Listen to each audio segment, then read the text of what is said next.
नमस्कार दोस्तों। आज हम एक सर्विस मैटर के रिगार्डिंग डिस्कस करेंगे और इस सर्विस मैटर में हम ये देखेंगे कि अगर कोई एम्प्लॉई जो एक गवर्नमेंट सर्वेंट है किसी बैंक में, उसके साथ बार बार गलत होता है, उसको गलत तरीके से निकाला जाता है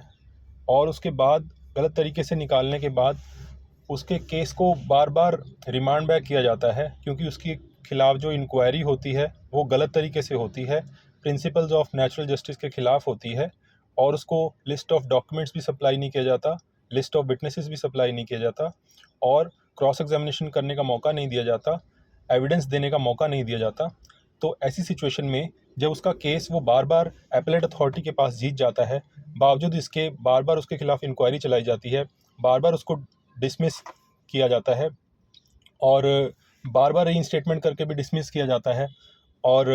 उसके बाद वो सिविल सूट तक डालता है क्योंकि एक एपेलेट अथॉरिटी के पास वो अगर हार जाता है फिर वो सिविल सूट डालता है। उसकी सिविल सूट का केस जो है वो फिर एपेलेट जुरिसडिक्शन में जाता है और फिर आरएसए में जाता है, रेगुलर सेकंड अपील में जाता है हाई कोर्ट के पास और फिर एसएलपी में चला जाता है। तो ऐसी सिचुएशन में जब सुप्रीम कोर्ट तक भी उसे ये कह रही है, बैंक को कह रही है या किसी गवर्नमेंट अथॉरिटी को कह रही है कि आप उसके खिलाफ़ ठीक से इंक्वायरी करें, लेकिन उसके खिलाफ़ ठीक से इंक्वायरी ही नहीं की जाती, तो ऐसी सिचुएशन में अल्टीमेटली अगर उसकी डेथ हो जाती है तो उसके लीगल रिप्रेजेंटेटिव्स को क्या रिलीफ मिलेगा?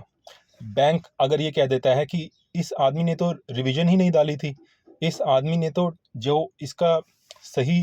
जो फॉर्म था वहाँ पे इसने रिवीजन ही नहीं डाला, तो ऐसी सिचुएशन में उसको रिलीफ दिया जाए या ऐसी सिचुएशन में उसका केस दोबारा से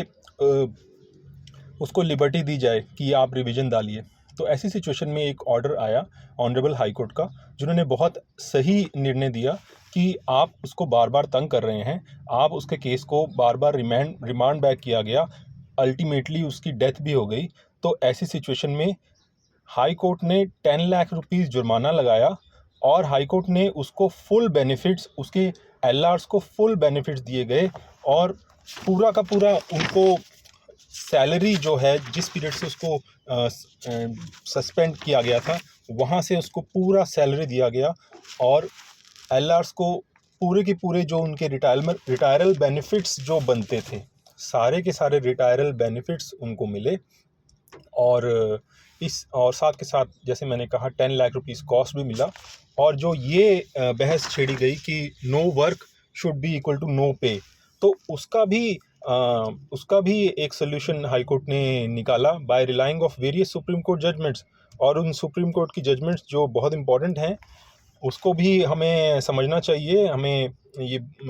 याद रहना चाहिए क्योंकि ये जजमेंट्स हमें आगे मदद करती हैं। That no work no pay will not apply to the petitioner when it was not the fault of the petitioner. तो इसके अंदर कुछ जजमेंट्स हैं, commissioner Karnataka housing board versus C Mudaiah supreme court and union of India versus Janaki Raman supreme court and Ramesh Kumar versus union of India and other supreme court. इनके citations हैं 1991 4 SCC 109, 2015 14 SCC 335। तो इन judgements को rely करते हुए ऑनरेबल हाई कोर्ट ने बहुत ही well reason order दिया कि उनके एलआर्स को जो जो आदमी गलत तरीके से टर्मिनेट किया गया उसके एलआर्स को फुल सैलरी मिलेगी और फुल रिटायरमेंट के बेनिफिट्स मिलेंगे और 10 लाख रुपीज़ कॉस्ट के रूप में भी दिया गया।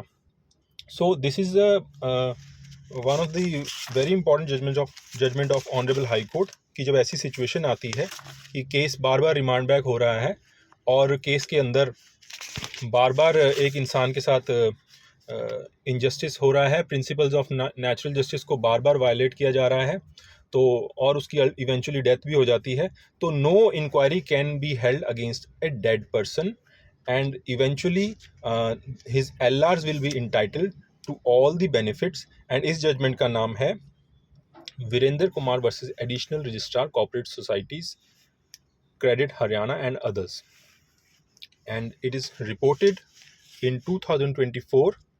volume 3 RCR Civil page number 482। तो उम्मीद करता हूँ कि आज आपको कुछ सीखने को मौका मिला होगा और आपने जजमेंट नोट कर ली होगी for further proceeding in any of such kind of service matter. And जय हिंद, जय भारत।